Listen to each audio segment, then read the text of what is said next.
ডিপার্টমেন্টকে, সরকারি ডিপার্টমেন্টকে, শিক্ষাঙ্গনকে আমি সালাম জানাই। আর যদি এটা পরিবর্তন না করা হয়, এগুলো মুসলমানের শিক্ষা পাঠ্যপুস্তকের মধ্যে যদি এবার দুর্গা পূজার ছবি আঁকায় তোমাদের ইমানকে নষ্ট করে এই বইকে ছিঁড়ে ফেলবে, প্রতিষ্ঠানকে তালাবদ্ধ হয়ে ফেলতে বলে।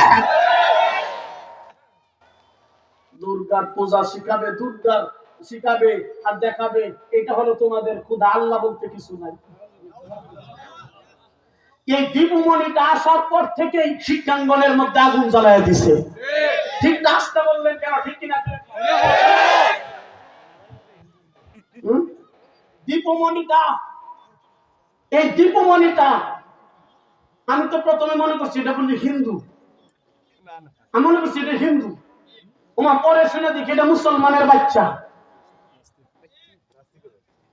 এটা মুসলমান, ওর বাপ ভালো ছিল না খারাপ ছিল সেটা আমি বলবো না, ওনার বাপ ভালো ছিল, তো সে নাস্তিক হয়ে গেছে, তাকে কালিমা আবার পড়তে হবে। ঠিক কিনা যেটা বলেন? আরো কিছুদিন আগে বানর মাংকি, কি বলবো, বানর থেকে মানুষ হয়, বানর থেকে যদি মানুষ হয়, আমার দলিল দিবার সময় অনেক, এটা আমি যখন গেছে বছরের এটা চ্যাপ্টার ছিল, এই জন্য আর বলবো না। বানর থেকে যদি মানুষ হয় তাহলে তো আপনারা হলেন বান্দরের ঘরের বান্দর। তার ছেলেরা বলবে যে আমরা তো বান্দরের ঘরের বান্দর, আমার দাদা আছেন আরো বড় বান্দর। ঠিক কিনা? এই মাংকি যারা আছে, বানর যাই হোক, ওরাই বলতে পারে, মুসলমান কোনদিন বলতে পারে না। ঠিক কিনা জোরে বলেন? ও বাজান, এমন একটা সিচুয়েশনে আল্লাহু আকবার, শুধু ফিলিস্তিনের কথা ভাবেন, ফিলিস্তিনের কথা আমরা ভাবি, বাংলাদেশের মুসলমানও কিন্তু নিরাপদ নাই, গোলামের জিঞ্জিরে আবদ্ধ করে রাখছে। ঠিক কিনা জোরে কও? এই শিকল থেকে বাঁচতে হলে উলামায়ে কেরামকে ময়দানে সমাসীন হতে হবে। ঠিক কিনা জোরে বলেন? কোরআনকে সংসদে নিয়ে যাইতে হবে। কোরআন দেখো খালি এই যে মসজিদের মধ্যে সুবহানাল্লাহ নামাজ ও মসজিদ আর মাদ্রাসার মধ্যে কোরআন দেয়, তাকের মধ্যে কোন আইনটা বাংলাদেশের মধ্যে বল না? আমি আলোচনাই করতে পারবো না এগুলোর মধ্যে গেলে। চলবে তো? রাষ্ট্রীয় ধর্ম ইসলাম, ইসলামের কোন আমরাটা বাংলাদেশে আছে? আমার একটা দেখান তো, দেখান। কোরআনের কোন আইনটা আছে আপনি একটু দেখান তো, একটা আইন দেখান তো ইসলামের, ইসলামের পক্ষে কোরআনের একটা আইন সমাজে বাস্তবায়িত অবস্থায় আছে, দেখাইতে পারবেন? এই জন্য আর সেদিকে আমি বললাম না।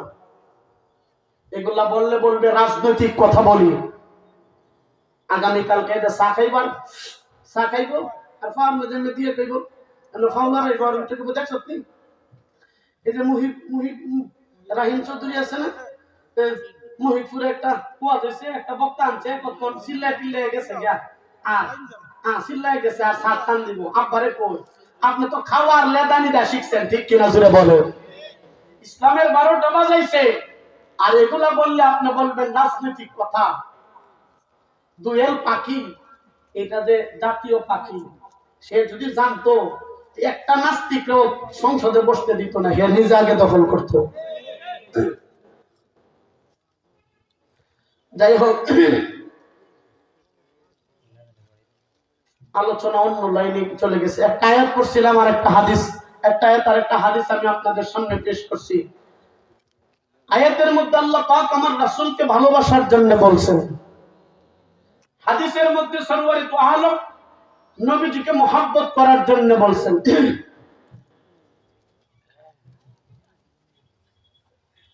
আল্লাহ পাক বলে, ও নবী আপনি বলেন, তোমরা যদি আল্লাহকে পেতে চাও, আল্লাহকে ভালোবাসতে চাও, ফাত্তাবিউনি, তাহলে আমার অনুসরণ করো।